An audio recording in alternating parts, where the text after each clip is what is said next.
Et à l'étranger encore, l'actualité est dominée par les vives tensions en Égypte, où tout dialogue est rompu entre l'opposition et le pouvoir incarné par Mohamed Morsi. Les manifestations ont dégénéré hier devant le palais présidentiel. Une crise qui subsiste malgré le possible report du référendum sur la Constitution. On fait le point avec nos envoyés spéciaux Patrick Fandiot et Mathieu Sellard. Un feu d'artifice pour célébrer leur retour aux portes du palais. Dans l'ivresse d'une nuit aux airs de carnaval, où ils rêvent d'être en train de vivre les premières heures d'une nouvelle révolution. On s'oppose à la présence de Mohamed Morsi dans ce palais et on va le faire partir comme on a fait dégager son prédécesseur. Des grilles de la présidence à portée de main et pourtant pas de tentative d'assaut. Ils réclament toujours l'annulation du référendum, mais en contestant désormais la légitimité même du président.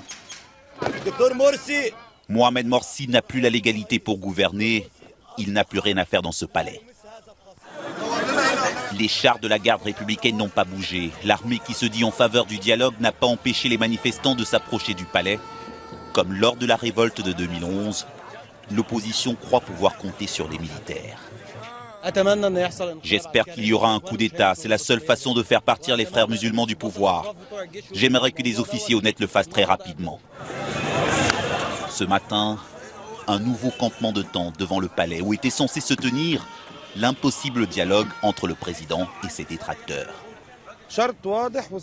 Pour nous, c'est clair, le président doit d'abord renoncer à ses pouvoirs extra-constitutionnels, annuler le référendum et convoquer une nouvelle constituante.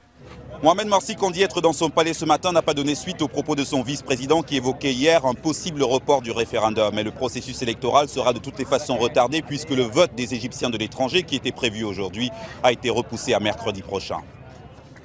Et puis il y a de gigantesques manifestations aujourd'hui à Gaza à l'occasion du 25e anniversaire de la création du Hamas qui est au pouvoir depuis quelques années. Et le point d'orgue des cérémonies devrait être un discours du chef en exil du mouvement islamiste, Khaled Meshal, qui est depuis hier et pour la première fois dans le territoire palestinien.